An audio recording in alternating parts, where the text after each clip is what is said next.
Hey, 7th grade, you are ready for lesson 10 today.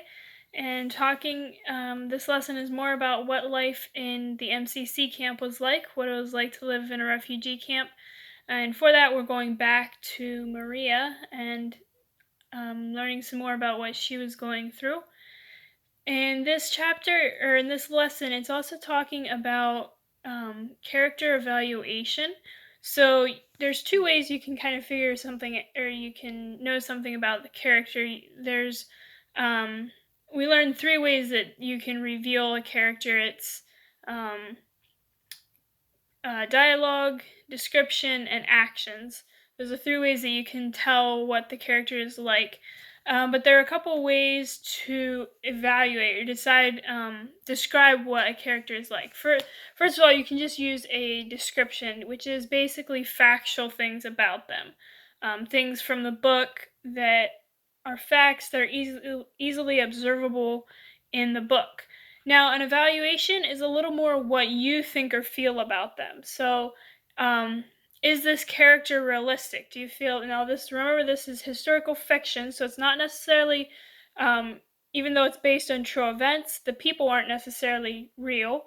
So, are the characters realistic? Do you like them? If you don't like them, why is that? Are they too perfect? Are they that can often be a problem in fiction. So an evaluation kind of gives more what your feelings on the character are. So you'll be doing some of that later in this chapter, later in this lesson, writing an evaluation on Franz. So for your lesson today, you'll be reading chapters 21 and 22.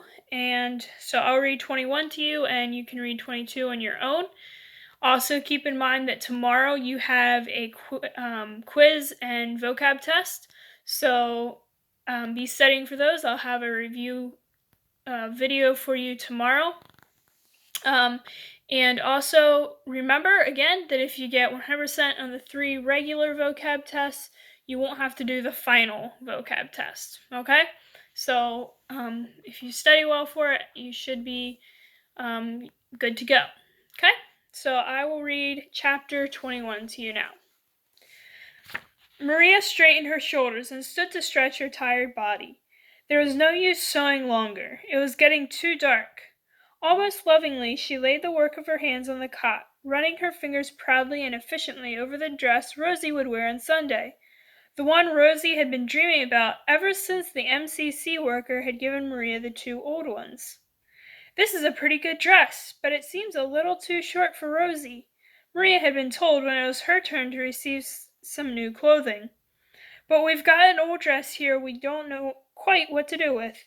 Do you think between the 2 you could work up a dress for your little girl?" The 2 pieces of material went well together, Maria felt, and she immediately envisioned how she could sew in strips of the darker material around the bottom and the waist of the dress that almost fit Rosie. Maria had fixed clothes for her daughter that had required much more ingenuity than that to make them presentable, and the other good parts of the worn dress would patch a shirt for Hansi. Gratefully, Maria had returned to her room with the dresses. Happily, she sewed all day to have Rosie's dress ready for fitting that night. She had not worked alone. Weary of her own company, she had joined the seamstresses on the porch, exchanged ideas with them on renovating clothing to the best advantage, and chatted gaily throughout the afternoon. Frau Kahn was turning a suit inside out for her son, making it over completely. "He's had to look so ragged for so long," she murmured, her scissors rapidly snipping the threads. "I'd do anything to make him look presentable at church on Sunday." "I think a child can almost lose his self-respect if he looks under par for too long," Frau Isaac had agreed, pausing long enough to count stitches on the blouse she was knitting from wool she had received from Canada. Irmgard's mother laughed from the other corner of the table. Now what would happen to Irmgard's self-respect if she had to wear this on the outside? Excuse me. Everyone joined. Sorry. Everyone joined in her merriment as they inspected the pitiful-looking slip she held up. Susie Dyke had patched her daughter's slip so often that what was left of the original garment could scarcely be detected, but it was still a slip, and Irmgard would have to wear it until it fell apart. Yes, it had been a pleasant afternoon, and Maria was eager to see Rosie in the dress she had almost finished. Folding the precious garment, she laid it away, wondering why the children didn't come home from school. She wished she could live before them the words Rosie had so carefully printed on their wall motto. But it seemed that with the loss of Lenny and Hans, she had found herself clinging hard. Ew, there's a bug in my hand. She found herself clinging harder to the children, worrying about them more than she should. Sometimes she struggled long and hard before she could add, "Thy will be done," to her prayers. There was a soft flapping of the entrance curtain, and Maria heard a man's voice just outside her room. "Mailman!" Franz's quizzical face peeped cautiously around the curtain. "I stopped over at the office on my way home, and they asked me to bring you this. Guess people are getting used to the fact that we're all in the same family." Again, he gave her one of those kinship grins that were his specialty. "Thanks, Franz, but who would be writing to me?" Her eyes scanned the foreign stamp, the neatly inscribed return address. It couldn't be. No, it couldn't be. She sat down on the cot, her fingers trembling as she ripped open the letter. "Franz!" she exclaimed when she had looked at the signature and read the first paragraph. "Tante Erika is still alive in Canada. She emigrated from Chortitza in 1926, but we haven't heard from her since the war. You wouldn't remember her, of course, but she is your great aunt and my aunt. We didn't see much of her in Russia because she lived quite a distance from our village, but now she has checked with the MCC to see if any of her relatives are still living, and they told her about us." Her eyes scanned the contents of the letter. Then she looked again at the address on the envelope. "From Tante Erika, dear old Tante Erika." But she was not so old when she left Chortitza. She still had half-grown children. Niagara, Ontario, Canada. So many people in Canada boasted of letters from relatives in America that Maria had more than once checked her own impulse to covet a letter for herself. She had more than once wondered if any of Tante Erika's family were still living. She had more than once hushed the children's wistful remarks that they wished someone would send them a package from Canada. Even in her fondest dreams, she had scarcely hoped for a letter, for she long ago had lost Tante Erika's address. "Well, I'll leave you alone with your letter. I ought to be going anyway." Franz turned his cap over in his hand and headed for the doorway. "No, no, please stay, Franz. Wait and see what more Tante Erika has to say. I want to share my happiness."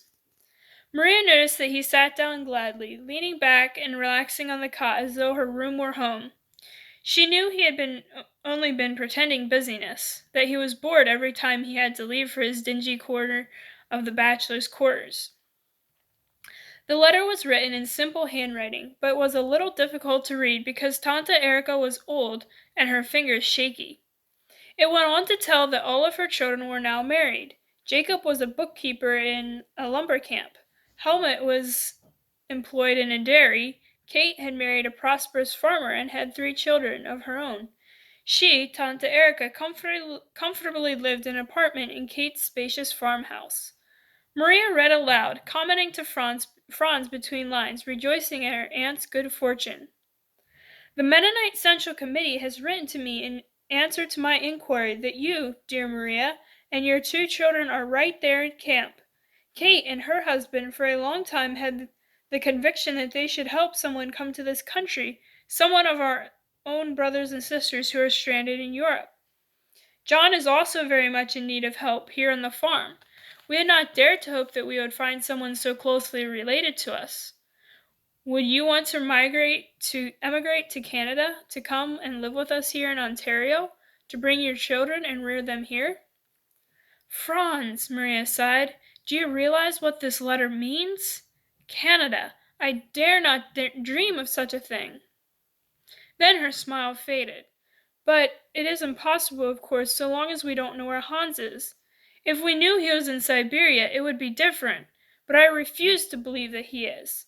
If he comes soon, then we could all go together. Oh, Franz, wouldn't that be wonderful?" She looked at the youthful face studying hers from across the table. "Perhaps you too, Franz, could go to Canada. Shall I write to her that you are here? Would you go to Canada as a close relative?" Maria had never seen Franz look as he did then, almost as though he could break down and cry. "I'm afraid, Maria, that Canada may not have me." She looked at him, distressed. "Why, Franz? There's nothing wrong with you physically, is there?" "It's what I mentioned to you before. They turned down 2 others from the bachelor's ward in the last few days. One of these days I'll be examined by the International Refugee Organization and the Canadian officials, and they'll question me up and down. I have no proof at all that I was forced into the German army, even into the Secret Service. It was the same with the other 2 boys. They were rejected politically." He brushed some mud from the cuff of his pants. Maria felt a mother's pity for him. Why did happiness always have to be mixed with sorrow? If Franz could not go to Canada, her own joy seemed illegitimate. And then it was as if a thunderbolt struck her. Hans, too, had been in the Wehrmacht. Suppose she went to Canada, and he came through to Gronau only to find that he could not follow her. Franz sensed the cloud he had thrown over Maria's burst of sunlight. He felt inexpressibly sorry. "Oh, come, Cousin Maria, let's cheer up and go over to the immigration office and see what the MCC has to say about your letter. It's too good to sit around brooding over." That's how Franz was. The experiences he had been through, even his uncertain future, never spoiled his joy in living for long. If life did not furnish him entertainment, he got busy and manufactured some small pleasure, whittling a toy for a child, swapping stories with someone in the camp, or strumming absent-mindedly on his guitar. He tossed his own troubles to the winds, taking Maria by the arm and leading her somewhat hesitant body toward the MCC office. "It's beautiful outside right now, isn't it?" Maria remarked, her soul breathing in the beauty of the tree-lined street. "Franz, what should I say when I get over there? Shall I take this as God's leading, or shall I wait for Hans? I haven't lost hope. I just can't. But I have no proof that he isn't in Siberia looking for us." "Just tell them about your letter and ask their advice." "But, oh, say, there's Frieda. She is one of the stenographers in the office." Maria waved at the figure crossing the street toward her. "Elfrida, you're just the person we want to see." Elfrida looked extra pretty today, Maria thought. How much better she appeared now that she had put on a little weight at the camp. Her hair was braided becomingly around her head. Her clothes were spotless. And that smile. "Maria, I'm ashamed that I haven't been over to see you since you're out of the hospital. Honestly, we've been working so hard in the office. We've been at it until midnight every night this week. But it's so satisfying, knowing that another transport will be sailing next week for Paraguay." "It must be. I envy your feeling of accomplishment, Frieda. Oh, excuse me. Surely you have met my cousin Franz. I just took for granted that you knew each other." Maria was aware all of a sudden that Franz was ill at ease, shifting uneasily from foot to foot, quickly looking away from Elfrida when she caught him gazing steadily at the girl. "Of course we know each other," Elfrida replied. "We sing in the choir together." "You mean you sing in the choir," he laughed. "I'm there bodily, but I'm afraid I'm not much good for more than moral support." Again, as he stared at Elfrida so steadily that she blushed, Maria came to the rescue. "Frieda, I just received a letter inviting me to emigrate to my cousin's farm in Canada. Should I show it to the MCC?" Elfrida beamed. Explaining that Maria should take the letter to Herr Peters, the refugee office manager whom everyone knew and loved, she hurried on to the camp. Franz, too, left to make his way uptown on some business of his own. Maria crossed the street toward the villa, the letter firm and material proof that she was not dreaming. Her heart fluttered anxiously. A new hope swelled within her breast. Suppose she could take the children to a new home, that they could grow to childhood in a normal environment, that they could look forward to a future free from fear, far away from this continent of woe. Suppose Rosie could marry comfortably and settle on a farm and have 3 children, and Hansi... The sight of Herr Peters leaning over a desk, the sound of 4 typewriters clicking at once, the low murmur of stenographers consulting together over a letter, brought Maria out of her dream world. Slowly she found her voice, laying the letter on the desk beneath Herr Peters' kind face. "It's from relatives in Canada. They want us to live with them."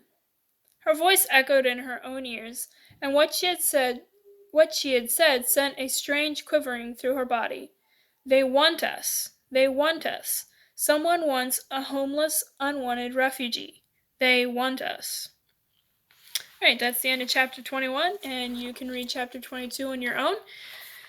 Again, don't forget that you have your quiz and vocab tests tomorrow. I will have a review video for that, so I will see you then.